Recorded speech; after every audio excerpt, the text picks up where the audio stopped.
Bien, mesdames, messieurs, merci d'être à nouveau autour de cette table ronde. Et on va la questionner, en fait, nos politiques au sens large, nos élus plus particulièrement, sur la raison de leur présence. Alors, on va peut-être commencer par vous, monsieur Denisio. Alors, vous êtes conseiller spécial auprès de Valérie Pécresse, donc présidente de la région, et vous êtes en charge de la grande cause handicap. Alors, en quoi c'est une grande cause? Alors, tout d'abord, je voulais remercier la Fondation Paleret de son invitation. Moi, je suis très heureux de venir ici représenter et le conseil régional et sa présidente Valérie Pécresse. Effectivement, je suis conseiller régional et j'ai été chargé donc d'une délégation transversale en charge du handicap. Ça veut dire que dans cette grande institution qui gère effectivement tout un tas de dossiers pour le quotidien de 12 millions de franciliens, la présidente a voulu qu'il y ait une attention particulière sur les questions de handicap. Alors on peut dire, bon, le handicap, c'est pas forcément le cœur de métier de la région. Je me tourne vers ma collègue conseillère départementale. Bon, qu'est-ce que la région va faire du handicap? Il y a les transports aussi. On a besoin de tout le monde. Il y a les transports. Oui, c'est transversal aussi. Il y a effectivement les transports, il y a la l'accès à la formation, il y a le soutien aux entreprises, il y a effectivement tous les domaines d'expression, la culture, toutes les prérogatives régionales qui sont concernées par le handicap. Donc le but, c'était effectivement de pouvoir développer cette action transversale, avoir le réflexe handicap dans tous les domaines d'action de la région et d'avoir sur 2016 une attention toute particulière pour l'accès à la formation, à l'emploi. Et c'est pourquoi nous avons fait de ce sujet, la présidente a fait de ce sujet la grande cause régionale 2016. Très bien. Alors, Véronique Bergerolles, vous êtes conseillère départementale Hauts-de-Seine Santé Handicap. Alors, j'allais dire bis repetita. En quoi c'est une grande cause? Parce que j'imagine que, comme votre collègue, si j'ose dire, à côté de vous, vous travaillez la question. Et surtout, quels sont vos projets? Qu'est-ce que vous mettez en place? Qu'est-ce que vous aimeriez mettre en place? C'est compliqué parce que je vous demande à la fois un petit bilan et en même temps vos objectifs et votre prospective. Comment vous vous projetez? On a le temps, là. Vous m'avez dit on a le temps. Oui, on a le temps. Oui. Bah, on peut. Bien évidemment, donc c'est vrai que le handicap est dévolu aux conseils départementaux, hein, de même que la perte d'autonomie pour les personnes âgées. C'est vous qui payez? Oui, pas que nous. Il y a la CAF pour les allocations. Quand même, oui. Bon, on a besoin de tout le monde. Mais en effet, issu de la loi de 2005 sur le handicap, les départements se sont organisés en maison départementale des personnes handicapées. Alors nous avons aussi les partenaires, hein, la CAF, l'éducation nationale, la préfecture. Et donc c'est, on va dire, notre cœur de métier. Nous y consacrons un budget très conséquent. Je ne sais pas si on parle d'argent, mais pour le département de Hauts-de-Seine, puisqu'on y est. Merci de nous avoir m'avoir invité. Et en même temps, en effet, je suis très fière que vous ayez choisi ce département pour organiser votre forum. Hein. C'est un département que le président Patrick Devedjian veut attractif pour les entreprises et les habitants. Donc je revenais au budget qui est de 170 millions d'euros par an pour le handicap. Notre objectif, c'est d'accompagner les handicapés par la MDPH dans toutes leurs démarches et je dirais, dans leur vie quotidienne, hein, depuis l'enfance, leur vie professionnelle, leur vie sociale, leur vie culturelle et aussi le vieillissement. Après, je peux vous parler de... Non, mais si, vous allez nous en parler. Notre ambition, c'est que la MDPH s'améliore parce que je sais que tout n'est pas merveilleux, tout n'est pas parfait, mais nous y travaillons. Très bien. Sophie Rigard, vous êtes conseiller auprès de l'adjoint à la santé et au handicap à la mairie de Paris. Alors, pareil, j'allais dire cette situation, la mairie de Paris, c'est une grande ville. Et donc... et un département, du coup. Oui, absolument. C'est sa spécificité. Tout à fait. Ouais. Et donc, c'est aussi le handicap sous toutes ses formes, mais le handicap psychique, entre autres, une question qui est au cœur de votre action. Oui, effectivement, la ville de Paris, donc à la fois une ville et un département, en tant que département, le département élabore des schémas départementaux pour le handicap et nous sommes en train de réélaborer notre schéma, par une large concertation de tous les acteurs parisiens pendant toute l'année 2016. Il va sortir en fin d'année. Et donc ça, c'est le rôle du département, de mettre tous les acteurs autour de la table et de poser la politique du handicap pour la ville de Paris. Et il y a aussi le rôle de la municipalité. Et quel est le pouvoir d'une municipalité? Elle est de faciliter la mobilisation des acteurs, de créer des instances de dialogue entre les professionnels, et de faciliter toute cette démarche, toute cette mobilisation sur le territoire. Donc ce travail-là, on le fait avec la mission santé mentale de la ville de Paris, et c'est notamment la création de nombreux conseils locaux de santé mentale, et bientôt, à la fin de l'année 2016, normalement, tous les arrondissements de Paris seront couverts par ces CLSM. J'aurai peut-être l'occasion d'en redire deux mots, mais il y a vraiment ces deux. Je pense que cette distinction entre ce qui tient du réglementaire et de l'obligation d'un département de mettre en œuvre une politique du handicap, d'insertion, d'intégration de tout le monde dans la cité par le sport, par la culture. Et d'ailleurs, la candidature de Paris au JO est aussi un formidable levier pour faire avancer un certain nombre de politiques sur l'accessibilité aux activités sportives. C'est juste un exemple. Et ce côté ville, municipalité, et quel est son rôle en tant que facilitatrice d'un processus de mobilisation des acteurs. Alors, une question, je veux dire, un peu pervers sur les bords, mais qu'est-ce que vous aimeriez faire qu'il est difficile à faire? Alors, vous avez des contraintes budgétaires, je veux dire que bon... mais si vous aviez vraiment les mains totalement libres, imaginons que vous ayez accès au budget, etc. La question, c'est vous feriez quoi? Quel est finalement votre rêve le plus fou pour faire avancer tout cela, faire avancer la cause du handicap? Quelle serait votre ambition? Là, on est avec Max et Lily, là, donc oui, j'y vais. Oui. Hein. Oui, je vous en prie. Ça va être une question qu'on pourra poser à la ministre, la pauvre. C'est éviter à tout prix que des enfants, que des adultes ne soient obligés d'aller en Belgique. Et ça, elle le sait, je sais qu'elle y est sensible, pour cause de handicap psychique ou mental, enfin les deux. Et donc notre projet, je ne sais pas s'il est fou, mais le projet du département, c'est de créer un foyer d'accueil médicalisé pour les adultes autistes, et j'espère qu'on va le faire. Enfin, c'est sûr qu'on va le faire, mais plutôt en collaboration avec notre département voisin et ami et collaborateur qui sont les Yvelines. Oui. Et ça, c'est notre rêve, mais qui va se réaliser.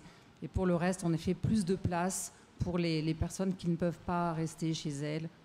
Voilà. Sur la question du handicap psychique, moi j'ai un rêve, et qui coûte pas très cher en plus. Alors c'est plutôt intéressant par les temps qui courent. Ce rêve, ce serait effectivement qu'il y ait un changement de regard sur le handicap psychique, parce que c'est le principal frein. Bien sûr qu'il y a les considérations économiques et financières, mais quand on voit le baromètre qui a été fait par la Fondation Falleret il n'y a pas très longtemps, dont on parlera d'ailleurs dans l'après-midi au cours des jours qui viennent aussi. Sur la représentation des Français, qu'ont les Français du handicap psychique, on se rend compte qu'un Français sur 3 se dit mal informé sur ces questions. On se rend compte que 83% des interrogés confondent un peu le handicap psychique, le handicap mental. On voit qu'il y a des représentations qui sont quand même particulièrement stigmatisantes. Quand on parle de handicap psychique, dans l'opinion, ça évoque la folie, ça évoque l'aliénation, ça évoque la démence, enfin tout un tas de termes qui sont peut-être encore utilisés par des vieux médecins. Je veux froisser personne. En tout et cas, l'exclusion dans tous les cas. Voilà, exactement. Et donc, si vous voulez, sur le handicap, les choses avancent bien depuis la loi de 2005. Bien sûr que les choses pourraient être plus abouties, mais il y a quand même un changement de regard sur le handicap mental, sur le handicap moteur, sur le handicap sensoriel, dans l'accessibilité physique de la cité, dans l'accès à la citoyenneté.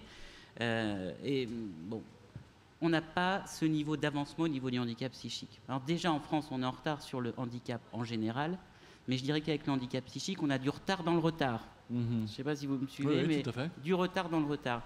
Et pour faire sauter ces verrous, il faut que les Français connaissent beaucoup plus le handicap mental, le handicap psychique, la santé mentale, pour justement déverrouiller les freins qui sont l'insertion dans l'emploi, le maintien dans l'emploi des personnes concernées, et puis aussi leur suivi, leur intégration, leur inclusion dans la vie de la cité. Très bien. Alors, non, bien sûr, vous qui êtes très jeune, je veux dire... non, mais c'est... C'est vrai. Oui, je suis en train de... Donc, la question simplement que je voulais vous poser, c'est... pareil, je veux dire, la ville de Paris, en imaginant qu'elle soit idéale, hein, je veux dire que, par exemple, que la rue Mouffetard soit plus grande, que la place de la Concorde et que voilà, soit réservée uniquement aux piétons, vous voyez ce que je veux dire? Oui, je on vois peut, très bien hein, ce que mais vous voulez dire. comment... Vous auriez voilà. nu debout à la Concorde, ce serait l'horreur. Oui, Surtout non, absolument. pas, Oui, hein. bon. Vive les voitures. Alors, ça serait quoi? Qu'est-ce que vous voudriez que l'on fasse pour faire avancer cette cause? Handicap mental en particulier, mais je veux dire tous les handicaps. Hein. Moi, j'ai été fascinée par des acteurs que j'ai rencontrés il n'y a pas très longtemps. C'est Astéréotypie. En fait, c'est des professionnels du médico-social qui ont commencé à faire travailler des jeunes adolescents autistes sur des textes. Et au lieu de les cadrer, de leur faire travailler sur des thèmes précis, ils les ont laissés s'exprimer de manière totalement libre. Et c'est absolument merveilleux parce que ça donne des textes à la Bachung d'une créativité extraordinaire. Et ils ont travaillé avec les musiciens de Moriarty et ils mettent en musique ces textes. Et là, il y a des concerts et partout en France et ça monte. Et c'est... Et les gens viennent à ces concerts. Si par exemple le concert est en première partie, il y a aucune, on ne sait pas que ces personnes sont autistes et le concert est bouleversant. Donc le fait de brouiller totalement les pistes en fait, de brouiller totalement les frontières et de reconnaître les talents pour les talents plutôt que les étiquettes. Donc c'est simplement un exemple qui moi m'a frappée et qui est pour moi un idéal. Après, il y a une initiative que porte la ville de Paris depuis quelques années qui s'appelle le Mois extraordinaire, qui sera en juin, là qui va commencer le 1er juin et jusqu'au 30 juin. L'idée, c'est vraiment de mettre le handicap sur l'espace public. On va organiser 2 gros week-ends, le week-end du 11-12 et le week-end du 25-26 juin, où ça va être des activités sportives avec l'UCPA, avec la FFH, avec la FFSA. Avec de la sarbacane, de l'acrobranche sur l'espace public, dédié aux personnes en situation de handicap qui ont juste envie de s'amuser. Un week-end aussi dédié à la danse, aux arts de rue, au cirque, avec le spectacle Timéo, qui sera au Casino de Paris, qui est une comédie musicale, qui sera au Casino de Paris à partir de septembre. Donc il y a plein d'artistes, de compagnies qui travaillent, je pense à la compagnie Singulier Pluriel, à la compagnie Acajou, qui font des choses extraordinaires pour les personnes en situation de handicap. Et mettre ça sur l'espace public, dire que c'est ouvert à tout le monde et participer à cette déstigmatisation générale. Et je resterai là. Il y a aussi peut-être juste un exemple intéressant qui est aussi une campagne qu'on a menée, qu'on a accompagnée pendant les semaines d'information sur la santé mentale qui étaient en mars, les 2 dernières semaines de mars dernier. C'était une campagne en fait sur des grandes affiches où on voyait des personnes en situation de handicap psychique dans des situations particulières, c'est-à-dire à la terrasse d'un café ou devant une maison. Et la question c'était parmi ces personnes se trouve parmi elles se trouve une personne qui a un handicap psychique, laquelle est-ce? Et impossible de déterminer laquelle c'était. Donc cette campagne s'appelait Et alors? Et elle était super pertinente quoi. Oui, c'est bien. Donc c'est du désenclavage. Oui. En fait, oui. Arrêter d'exclure, au contraire, finalement, inclure. Vous vouliez dire quelque chose, Véronique Bergerol? Oui, je suis tout à fait d'accord avec ce que vous avez dit sur, en effet, mettre en avant la réussite aussi. La réussite, vous parliez des musiciens. Si vous sortez de votre bulle durant les 3 jours, allez un petit peu plus bas devant le bassin. Il y a l'exposition que la MDPH a fait pour ses 10 ans, où on a mis en valeur 10 réussites de personnes handicapées, dont des handicapés psychiques. Justement, c'est des musiciens, Percune Jam, et ils ont fait l'Olympia. Donc voilà, je suis tout à fait d'accord avec vous. Voilà, on se fait des cachotteries, oui. Hein, oui. Mais je vous écoutais quand même. Oui, non, mais en tout cas, moi je trouve, on peut remarquer quand même qu'il y a des sujets sur lesquels vous êtes, malgré vos différences politiques, tout à fait OK. Et en tout cas, c'est plutôt encourageant. Encore une fois, ça montre que l'on peut travailler ensemble, main dans la main, et qu'il n'y a pas, c'est ce que je disais ce matin, un handicap de gauche, un handicap de droite. Mais au contraire, c'est un sujet consensuel. Voilà, c'est un sujet consensuel. Mais on est toujours, nous, les Français, en train de se frapper en disant on est en retard, on est mauvais, on n'est pas bien, etc. Vous ne trouvez pas que ça avance? Alors, vous disiez sur le handicap mental, pas vraiment. Enfin, sur le handicap psychique, sur le handicap psychique, pardon, on est en retard. J'ai encore me faire houspiller, oui, absolument. Ouais, mais c'est en bonne voie. C'est-à-dire que vous sentez quand même que... Parce que c'est vrai que c'est... Enfin, pardon, mais le handicap physique, je veux dire, si vous êtes tétraplégique, ça se voit, quoi. Enfin, vous voyez ce que je veux dire? C'est le handicap invisible. Oui. Donc l'autre, on est peut-être un peu plus...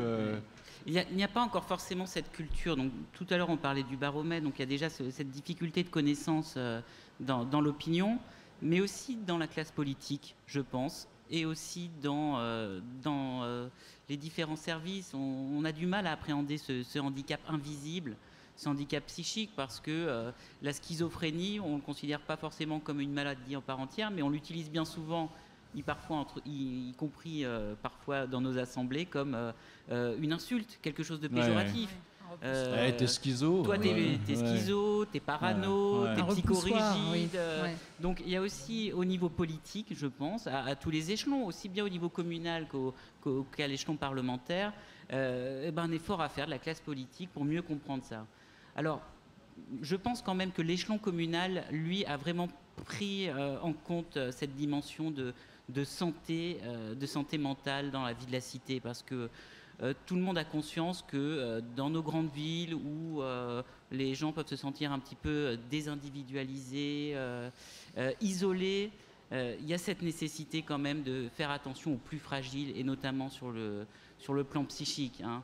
La maladie psychique, c'est quelque chose qui se traite à l'hôpital, dans un service de psychiatrie, entouré d'une équipe médicale et paramédicale, mais c'est aussi quelque chose qui doit se traiter dans la cité. Ces personnes, elles ont besoin d'être accompagnées, elles ont besoin de bénéficier effectivement d'un accès à la culture, au sport, au logement, à l'emploi.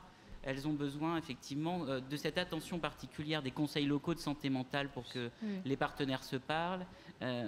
C'est une pathologie qui n'est pas que médicale. Et il ne faut pas réduire le citoyen qui a des troubles psychiques uniquement à sa pathologie, on va dire, sa pathologie psychique. Il faut une prise en charge psycho-médico-sociale, une attention et médicale et sociale. Parce que sinon, on va passer à côté du sujet, on intégrera très mal ces personnes. Absolument. Oui, tout à fait d'accord. Oui. Alors, c'est pas marrant, quand vous animez un débat où les gens sont d'accord, c'est ce qui va arriver de pire à un journaliste. Vous n'avez pas un truc méchant, non Tout à l'heure, j'ai bien tenté. On peut parler de circulation dans Paris. Si ça va quand même un petit peu mieux. Enfin, je veux dire que, avant, ce qu'on voulait, c'est ne pas regarder. Et aujourd'hui, ce que l'on souhaite, c'est mieux regarder. Et regarder regarder ensemble, c'est donc forcément un progrès. Enfin, je pense qu'il faut aussi saluer les choses qui vont mieux, même si ce n'est pas parfait.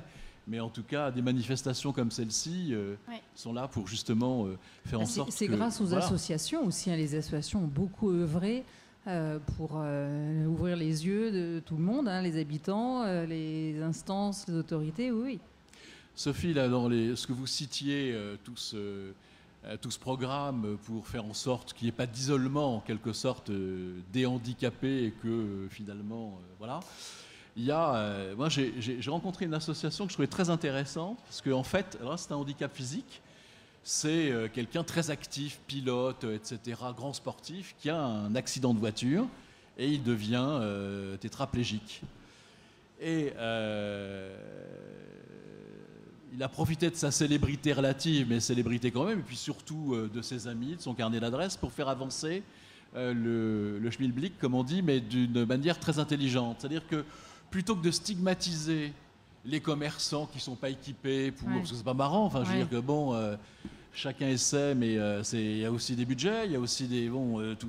tout ça est cher aussi, il faut regarder les choses comme elles le sont. Il y a des villes anciennes. Voilà, il vient avec ses potes, aux terrasses de café, etc.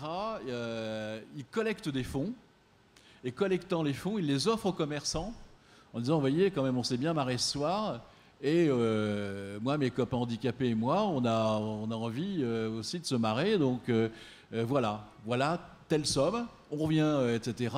Et vous utilisez cette somme pour... alors il a des accords avec des boîtes qui acceptent de travailler presque au prix coûtant pour que tout ça change. Et finalement, ça change non seulement le regard des autres, ça c'est bien, mais aussi la vie de tous les jours des handicapés, parce que bon, c'est quand même eux qui sont concernés. Eux, ils ne peuvent pas oublier leur handicap, hein, on vit avec. Il suffit d'avoir une jambe cassée, un truc aussi bête, pour se rendre compte que bon, c'est pas marrant, quoi. Tout est fait pour... mais c'est quand même de mieux en mieux. Moi, je trouve que là-dessus, on peut se féliciter nous-mêmes, donc il faut se faire plaisir un peu quand même, parce que les choses avancent de cette manière, pas forcément assez vite, mais... vous n'avez pas... Il y a aussi d'autres problèmes dans une ville. Il y a des tas de choses qui se passent et il faut effectivement être capable de pouvoir vivre en harmonie. Et rien que pour cela, on peut vous féliciter. Non, parce que bon, vous auriez pu choisir une autre spécialité, entre guillemets. Voilà, mais c'est celle qui fait effectivement avancer les grandes causes. Et ça, c'est une grande cause. Ce matin, Nick disait un Français sur 5... a un problème ou aura un problème ou enfin c'est un peu compliqué, mais sur le handicap psychique, merci. Je ne sais plus où j'avais pris ça, mais je suis sûr de mes sources, enfin, en tout cas de l'exactitude du chiffre. Un Français sur 2 aura dans sa vie un problème de handicap. Alors bien sûr c'est au sens large, c'est pas, mais quand même ça veut dire que c'est pas du tout marginal, quoi. Il faut arrêter d'imaginer que ça suppose tout simplement d'être un peu à part. On n'est pas à part. Je veux dire qu'on est, on est vraiment dedans, et comment vivre le mieux possible avec tout cela, c'est ça ce qu'il fallait mettre en avant. Et merci en tout cas d'avoir participé, de nous avoir amené des idées, et puis finalement de prendre le problème à bras-le-corps, ce qui n'est pas quelque chose de très simple. Je crois qu'on peut les applaudir. Voilà. À la question à quoi servent les élus, ben voilà, vous avez la réponse. Ils sont utiles, voilà, ils ne sont pas uniquement à la télé, ils sont sur le terrain, ils bossent. Oui. Et puis ils sont dispo. Ils sont là pour vous écouter. Oui, parce qu'ils travaillent, il ne faut pas croire. Là, Pierre, vous allez repartir, vous, à l'hôpital, c'est ça? Oui, parce que je suis neuropsychologue. Quand, voilà, quand mon maire aussi. et ma présidente de région me laissent un peu de temps, voilà. je travaille. Vous aussi, vous allez travailler, vous allez repartir aussi, non pas pour faire la fête, parce qu'on n'est que mardi aujourd'hui. Oui, voilà, je donc vais encore attendre un peu. Oui. Absolument. Donc un grand merci à vous, et puis vous êtes les bienvenus quand vous pourrez revenir, et en tout cas votre aide nous est très précieuse, et ça évite ce clivage où on a l'impression que les politiques sont, comme les Français le regrettent parfois, en dehors, ailleurs, etc. Il y a politique et politique. Ouais, absolument. Non. Voilà. On fait au mieux. Merci pour la vraie vie. Voilà. Merci à vous d'accompagner cette émission. Merci à bientôt. De nous avoir invités. Je vous en prie, vous pouvez rester assis. Le président de Falleray venir faire petit discours, voilà. Et puis, madame le ou la ministre, je lui demandais, parce que moi je me perds toujours entre la ou le, je ne sais pas, va venir nous rejoindre. Elle se tiendra là, dans l'ouverture. C'est bien l'ouverture pour la politique. Juste là au milieu. Voilà. Merci d'être parmi nous. Alors, en tant que secrétaire d'État chargé des personnes handicapées, de la lutte contre l'exclusion, vous êtes véritablement au cœur de l'action ici, avec la Fondation Falleray. Je vais vous laisser entre les mains du président Philippe Fabre-Falleray, qui va vous adresser quelques mots, nous adresser quelques mots, et ensuite je vous donnerai la parole, si vous en êtes d'accord, et je vous confierai mon micro. Merci, madame. Voilà. Madame la ministre, monsieur le conseiller spécial auprès de madame la présidente de la région Île-de-France, madame la conseillère départementale des Hauts-de-Seine, madame la conseillère auprès du maire adjoint de Paris, mesdames et messieurs les représentants des entreprises et fondations mécènes qui nous ont permis de réaliser cette manifestation. C'est pour moi un grand honneur et une grande joie d'inaugurer l'événement d'aujourd'hui, auquel nous avons choisi de donner le nom de Cap Santé Mentale. C'est en effet une position extrêmement nouvelle que nous adoptons à l'œuvre Falleray et à la Fondation. Cette position nouvelle, c'est que pendant 175 ans, nous avons travaillé beaucoup, de manière extrêmement discrète, sans communiquer beaucoup. Et cette manifestation est la première manifestation où nous avons décidé de nous montrer pour défendre la cause militante de la maladie psychique. C'est donc une première, il y aura des suites, sans doute, c'est certain. Il y a 175 ans, mon ancêtre, donc je suis l'arrière-petit-fils, le docteur Jean-Pierre Falret, chercheur éminent et médecin aliéniste, a ouvert la voie de la psychiatrie moderne. Par son action, il a participé à la transformation des conditions de vie des personnes touchées par les troubles mentaux, qu'on appelait alors communément la folie. Malheureusement, ce terme reste encore vrai dans la société civile. En 1938, il a notamment œuvré à la rédaction d'une loi visant à rétablir les droits civiques des malades mentaux, grande nouveauté à l'époque. Avant Jean-Pierre Falret, la personne aliénée était avant tout une personne malade, souffrant d'un désordre psychique auquel on ne pouvait attribuer ni nom ni cause. Ce point est important. Ce sont ces travaux scientifiques qui lui ont permis d'identifier la maladie circulaire, aujourd'hui mieux connue sous le nom de trouble bipolaire. Au milieu du XIXe siècle, cette découverte était révolutionnaire, car elle sous-tendait que si des soins appropriés étaient apportés aux malades, ils pouvaient guérir, alors qu'avant, la cause était perdue. Mais il mesurait déjà combien la société était peu accueillante à ce type de pathologie. Il disait lors du Conseil général de l'œuvre, en sa séance du 25 mars 1845, « Sans doute nous n'avions qu'un seul but, soulager les misères, mais les pauvres que nous avions à secourir joignent à leur indigence une cause nouvelle de malheur, la répulsion qu'inspire le souvenir de leur maladie. » Déjà au XIXe siècle, avec des termes de l'époque bien sûr, il évoquait la stigmatisation dont elles sont encore malheureuses victimes aujourd'hui. Mais sa vision était résolument positive. Écoutons-le dans cette même séance, les tuteurs, on dirait aujourd'hui les accompagnateurs, les proches, mais aussi les soignants, sont également concernés. Les tuteurs doivent les faire accepter par la société en persuadant les personnes qui peuvent leur donner un emploi qu'elles sont très aptes à le remplir et qu'elles méritent toute leur confiance. Il insistait donc sur le rôle de l'emploi, déjà à cette époque. Jean-Pierre Falret avait donc déjà cette conviction que deux actions étaient nécessaires pour venir en aide aux personnes présentant une difficulté d'ordre psychique, les aider à trouver leur place dans la société et, dans le même temps, agir sur la société pour qu'elle se transforme elle-même et leur devienne accueillante.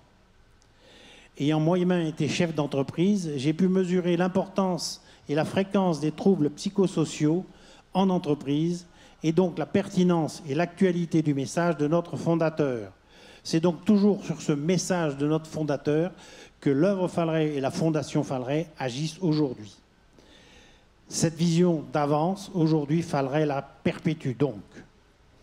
Au-delà de l'œuvre Falret initiée par le docteur Jean-Pierre Falret,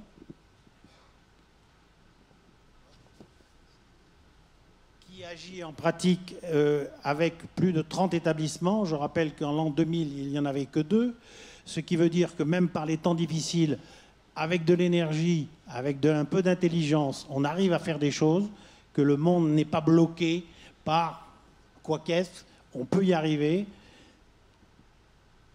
Et puis, nous avons créé très récemment, donc l'œuvre Falret créée en 1841, la Fondation Falret, sous l'égide de la Fondation Notre-Dame, créée il y a 2 ans, dont la mission consiste à agir sur la société pour la rendre inclusive, c'est-à-dire mieux adaptée aux réalités de vie des personnes en souffrance psychique. Nous le disons et nous le répétons, 1 Français sur 5 est ou sera concerné par un trouble de santé mentale. C'est donc un phénomène de société. Pourtant, la connaissance du public sur ce sujet reste insuffisante. Le regard des citoyens à l'égard des personnes handicapées psychiques n'a pas assez évolué et reste stigmatisant, les excluant de la société qui les entoure. C'est pourquoi la Fondation Falret a décidé de contribuer à informer, sensibiliser le grand public sur les problématiques de santé mentale en organisant cette opération événementielle d'une certaine ampleur, cap sur la santé mentale, dans un lieu où le travail prédomine. Durant 3 jours, la Fondation Falleret va aller à la rencontre des Français, des salariés des entreprises, pour les sensibiliser à travers un événement exclusif, ludique et original. Faisant suite aux résultats de notre baromètre Ipsos Fondation Falleret, dont les résultats seront présentés cet après-midi, nous aborderons chaque jour une dimension particulière de la question. Tout à l'heure, nous ferons un point sur la situation actuelle de la société de la santé mentale en France. Quelles rencontrent aujourd'hui les personnes en difficulté? Comment sont-elles prises en charge, conseillées, accompagnées? Comment la France se situe-t-elle par rapport à d'autres pays du monde? Un vrai sujet. De quels outils modernes dispose-t-elle? Que faut-il faire pour progresser? Demain, nous entrerons dans le quotidien des personnes malades. Comment vivent-elles avec ces maladies? Car elles sont de divers ordres et toutes ne produisent pas les mêmes effets ou les mêmes conséquences. Comment les proches sont-ils également impactés? Que faire là encore pour progresser? Enfin, qu'est-ce que l'accompagnement social, médico-social en santé mentale? Qu'apporte-t-il aux personnes souffrant, à leurs familles, leurs proches, voire leurs employeurs quand elles sont au travail? Cette dernière question fera la transition avec la journée de jeudi, résolument tournée vers l'entreprise et la question de l'emploi des personnes présentant une difficulté d'ordre psychique ou handicapé psychique.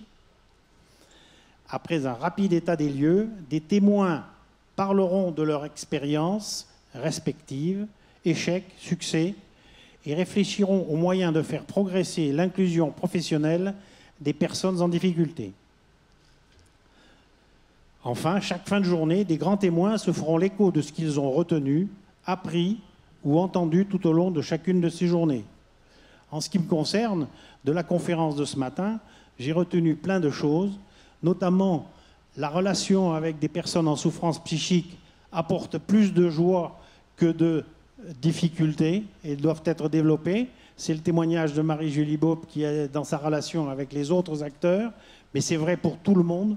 La relation personnalisée avec des personnes en souffrance psychique est extrêmement riche. Je peux vous en témoigner puisque moi-même, je suis en contact en permanence depuis 20 ans que je suis là avec les personnes en souffrance psychique et c'est pour moi quelque chose d'absolument formidable. Il me reste, avant d'officialiser l'ouverture du CAP sur la santé mentale, à remercier plus directement et personnellement nos parrains et marraines de l'événement, Laurent Deutsch, Marie-Julie, la Radio France Info, partenaire média de notre événement, les 3 jours, et plus particulièrement M. Laurent Guigné, directeur de la chaîne, et M. Patrick Lelon, ici présent, qui sera notre animateur permanent. Et enfin, tous les financeurs, la société Eventis, société d'événementiel, représentée par M. François Mikalev, qui nous a aidés à construire cet événement, dont vous avez compris que c'était la première, donc nous ne sommes pas habitués à générer ces événements, donc pour nous c'est une première. Grâce à eux, je pense qu'on va faire quelque chose de réussi. Et toutes les équipes internes qui ont participé depuis le mois de janvier avec une énergie intense pour que cet événement soit un succès. Madame Aignon, directrice de la Fondation, et toutes ces équipes, Monsieur Castagna, Hélène Turney et tous les autres que je ne peux pas citer, mais qu'ils en soient ici remerciés. Je termine enfin pour vous dire que l'œuvre Falleret a développé, puisqu'elle s'est développée de manière assez dynamique, puisque je rappelle, nous étions 45 salariés en 2000, nous sommes plus de 600 aujourd'hui, c'est parce que nous avons été capables de nous ouvrir et de développer des partenariats avec des tiers. Nous avons été capables de nouer des relations très fortes avec l'institution publique, avec lequel nous avons travaillé avec efficacité, les réseaux de santé mentale, les hôpitaux psychiatriques. Donc cette alliance, et c'est quelque chose que je répète souvent avec plaisir, l'alliance entre les pouvoirs publics, les financeurs et les associations privées sont facteurs de succès pour la défense d'une cause d'intérêt général. Ça fonctionne. Voilà, je vous remercie de votre attention et Madame la Ministre, là, je vous passe la parole. Merci, Président. Madame la Ministre, je vais vous confier le micro.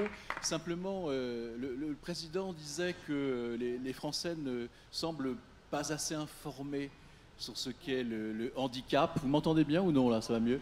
Non, parce que oui, je vais parler plus près. Donc, les Français ne sont pas assez informés ou ne se sentent pas assez informés. Il y a encore beaucoup de chemin à faire, selon vous, pour qu'on puisse davantage mieux vivre ensemble? Je vais répondre à votre question, mais je veux d'abord saluer Monsieur le Président, Mesdames et Messieurs les élus, Mesdames et Messieurs qui sont ici présents. Clairement, il y a effectivement un enjeu de société, parce que la santé mentale, c'est pas seulement un enjeu de santé, c'est pas seulement un enjeu de santé publique, c'est clairement un enjeu de société. Et effectivement, la santé mentale est l'affaire de tous. Et je pense que justement, l'objet de ce type de manifestation comme aujourd'hui, c'est précisément de faire connaître, de faire tomber un certain nombre de préjugés. Et c'est la raison pour laquelle, comme je m'y étais engagée, j'ai souhaité être auprès de vous aujourd'hui, parce que je partage ce combat que vous avez pour faire changer le regard porté par notre société sur la santé mentale, je vais me débrouiller, et sur les maladies psychiatriques et les handicaps qui en découlent. Et ce combat, je le partage bien sûr aussi avec Marisol Touraine, ministre de la Santé, parce que agir pour une santé mentale positive, on dit comme ça à l'OMS, ça ne se résume pas en fait à l'absence de maladie. J'en parle d'autant plus aisément que je ne suis pas psychiatre, mais je suis médecin moi-même. Et donc, effectivement, la question de la santé mentale, ce n'est pas simplement l'absence de maladie, c'est clairement agir pour la cohésion de la société, c'est contribuer à réduire les inégalités sociales, parce que, vous savez, dans mes deux domaines que sont le handicap et l'exclusion, ben, on voit qu'il y a beaucoup de choses en commun, en fait, entre l'exclusion et le handicap, et en particulier dans le handicap psychique. Ce n'est pas pour rien que dans l'exclusion, dans les personnes qui sont à la rue, on sait très bien qu'il y a environ 30% des gens qui sont en situation de handicap psychique. Et donc, agir pour la santé mentale, c'est aussi agir pour lutter contre la perte de chance et contre l'isolement. Et nous sommes donc tous concernés, et je crois que vraiment, nous partageons ce même cap. Alors, ce cap, je veux vous en dire un mot, parce que la ministre de la Santé, Marisol Touraine, a souhaité le rappeler, le confirmer dans la loi de modernisation de notre système de santé, puisque clairement, cette loi, elle a pour objectif de s'attaquer aux inégalités de santé en soulignant la place de la prévention et de l'éducation en santé. Ça, c'est de façon globale, mais bien sûr aussi en santé mentale. Et la place de la prévention, la place du parcours de soins, cette place-là, elle est importante aussi dans la santé mentale. Et donc l'article 69 porte spécifiquement sur la santé mentale, et l'objectif est clairement confirmé: réduire les inégalités d'accès aux soins, à la santé, aux droits, à la participation sociale, qui bien sûr frappe tout particulièrement ceux d'entre nous qui sont concernés par un trouble de santé mentale. Bien sûr, toutes ces mesures réaffirment l'organisation de la psychiatrie par secteur. Vous savez que c'est un dispositif spécifiquement français qui permet à la population d'un territoire géographique d'avoir accès à des soins coordonnés et dispensés par une même équipe. Mais la mission de psychiatrie de secteur est amenée à évoluer, parce que d'abord, une adaptation est nécessaire pour que l'hospitalisation ne soit clairement qu'une période la plus courte possible dans un parcours de vie. Ça, je crois que maintenant tout le monde est d'accord là-dessus.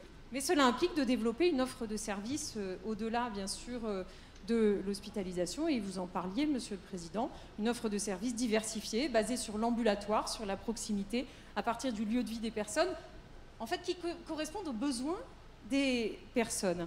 Et je veux vous donner un exemple très simple. À chaque fois qu'une équipe mobile de psychiatrie est mise en place dans le cadre d'un secteur de psychiatrie, le nombre d'hospitalisations diminue, ainsi que le taux d'occupation des lits. C'est mathématique. Et donc, la mission de psychiatrie de secteur, elle consiste bien sûr aussi à garantir à la population desservie la continuité des soins psychiatriques et leur accessibilité territoriale et bien sûr financière.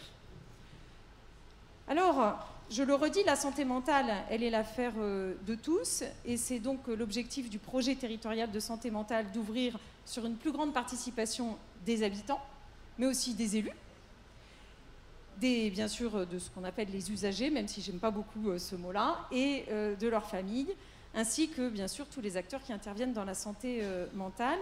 Je veux insister sur la place des élus locaux, parce que effectivement les collectivités locales ont un rôle important à jouer, et c'est tout le sens de la démocratie sanitaire que nous portons avec Marisol Touraine. C'est pour ça aussi qu'il y a des conseils locaux de santé mentale et qu'ils ont été entérinés par la loi. Ils sont pilotés par les élus, vous le savez. Ils font partie intégrante du projet territorial de santé, et ce sont des instances de concertation et de coordination entre la psychiatrie et les habitants pour permettre plus d'inclusion sociale, pour permettre le logement, pour permettre le travail, pour permettre le loisir. Bref, pour sortir de l'hôpital, en fait. C'est ça la réalité. Et bien sûr, ces conseils locaux, ils participent aussi à la prévention et à la promotion de la santé mentale à l'échelle du territoire. Alors, changer le regard porté par la société, vous m'interrogiez là-dessus, agir pour la déstigmatisation, reconnaître bien sûr les compétences et le rôle des personnes qui sont concernées. C'est vrai que de nombreuses initiatives existent maintenant. Votre événement, bien sûr, il y contribue. Les associations représentatives des personnes et des familles mènent ce combat depuis plusieurs années, et un certain nombre d'entre elles sont présentes aujourd'hui. Et je tiens bien sûr à saluer leur action. C'est pour toutes ces raisons que le ministère des Affaires sociales et de la Santé apporte son soutien à l'ensemble de ces initiatives. Je veux bien sûr vous parler de l'importance des groupes d'entraide mutuelle. Il est très rare que je m'exprime sur la santé mentale et que je ne parle pas des GEM, les groupes d'entraide mutuelle, parce que ce sont des dispositifs vraiment concrets qui sont gérés par les personnes elles-mêmes, et je suis favorable depuis que je suis à ce poste à ce qu'ils puissent se développer de plus en plus, parce que c'est la meilleure façon, si vous voulez, de faire avec les personnes et avec les familles. C'est la meilleure façon de développer ce que les anglo-saxons appellent l'empowerment, et qui en fait est la capacité, le pouvoir d'agir en fait. Moi j'appelle ça aussi la liberté de choix, finalement, retrouver sa capacité à décider, à faire ce qu'on a envie de faire, à construire ses projets, retrouver confiance en soi. Et c'est vrai que les groupes d'entraide mutuelle, pour ça, eh bien, ce sont des éléments extrêmement importants. Ça suppose aussi, quand on veut développer l'autonomisation, eh bien, que les soins et les services qui, pendant longtemps, ont été l'affaire des professionnels et des institutions, il faut quand même le reconnaître, eh bien, se recentrent sur la capacité des personnes malades à gérer leurs troubles elles-mêmes, avec l'aide des professionnels, bien sûr, mais à gérer elles-mêmes ce qu'elles ressentent. Et nous devons donc redonner l'espoir aux personnes en agissant pour le rétablissement et les techniques de soins et d'accompagnement qui vont dans ce sens. Nous avons en France des tas d'expériences en matière de réhabilitation psychosociale centrée sur le rétablissement des personnes qui ont montré leur efficacité. Nous avons aussi des équipes de recherche excellentes dans ce domaine qui associent les personnes et les familles, encore une fois, parce qu'il est important que ce soit effectivement des avancées collectives. Ce sont des atouts essentiels, ces équipes de recherche pour l'avenir. Et la qualité de votre programme que j'ai regardé en arrivant, des tables rondes, des intervenants, des débats durant ces 3 jours, eh bien, témoignent bien du fait que oui, en France, les choses avancent et nous avons maintenant vraiment des équipes de grande qualité. Enfin, je veux terminer sur la question de l'emploi, parce que c'est aussi un sujet qui me tient à cœur, l'accès et le maintien dans l'emploi des personnes en situation de handicap psychique. Je sais que c'est le thème d'une de vos journées, vous en avez parlé en préambule. C'est une question à laquelle je suis très sensible aussi pour en avoir parlé de multiples fois avec les associations. Et en lien étroit avec la ministre du Travail, eh bien, j'ai souhaité que la définition et les conditions concrètes de mise en œuvre de l'emploi accompagné soient portées dans le projet de loi qui défraie la chronique actuellement dans les médias et qui est en cours de débat à l'Assemblée nationale. Mais je n'entends pas beaucoup les médias parler de cette partie qui concerne justement l'emploi accompagné des personnes handicapées. C'est un amendement que le gouvernement porte et auquel je tiens beaucoup parce que l'objectif, il est simple. Il faut que l'ensemble des partenaires, le service public de l'emploi, les équipes médico-sociales et sanitaires, les MDPH, mettent en œuvre les accompagnements individuels qui permettent aux personnes et aux employeurs d'être soutenus pour que les personnes avec handicap psychique puissent non seulement trouver un emploi, mais se maintenir dans l'emploi. Parce que c'est ça l'enjeu. Vous savez qu'actuellement, pour toutes les autres formes de handicap, il y a effectivement des aides qui peuvent arriver, des aides ponctuelles de l'AGFIP, du FIP. Bon. Mais parce que quand on met en accessibilité, souvent c'est une aide, c'est un tirage une fois. Et là, il y a vraiment besoin finalement d'accompagnement dans la durée, à la fois de la personne et de l'entreprise. Nous allons le mettre dans la loi si toutefois le Parlement le vote. Et je pense que ça sera une grande avancée parce que la citoyenneté, elle passe aussi par le travail. Surtout, nous vivons dans une société, il faut être clair, où le travail a une importance très importante. C'est-à-dire, quand vous rencontrez quelqu'un, la première chose que vous lui demandez, c'est qu'est-ce que vous faites comme travail? Et donc, quand vous n'avez pas de travail, vous êtes forcément, tout de suite, vous perdez confiance, vous avez du mal à répondre, etc. Et donc, c'est extrêmement important de pouvoir redonner confiance de ce point de vue-là. Et l'emploi accompagné, de la même façon, l'emploi accompagné, c'est vraiment un thème qui me tient à cœur. Ça sera d'ailleurs un des 3 thèmes essentiels de la Conférence nationale du handicap qui se tient la semaine prochaine, le 19, jeudi prochain, à l'Élysée, en présence du président de la République. Il y aura aussi le logement et l'éducation. Le handicap psychique fera évidemment partie des discussions, puisque cette conférence nationale du handicap, elle sera l'occasion de faire le bilan des avancées, mais aussi de faire le point sur tout ce qui reste à faire, et il reste encore beaucoup à faire dans tous les domaines. L'objectif étant le cap donné depuis le début, et notamment lors de la conférence nationale du handicap en 2014, c'est rendre notre société plus inclusive. Le handicap psychique, il fait bien partie de ce cap. C'est pour ça que j'ai souhaité être là aujourd'hui, pour vous passer tous ces messages, pour vous dire aussi que c'est une belle manifestation que vous organisez, encore une fois avec des équipes de très haut niveau. Vous y associez les familles, les associations, les personnes elles-mêmes. Je crois que c'est comme ça qu'on peut avancer vers une santé mentale positive, et je crois que tous ensemble, nous y arriverons. Toujours plus de solidarité, toujours plus de fraternité. Donc bravo à vous, et surtout bons travaux à vous tous.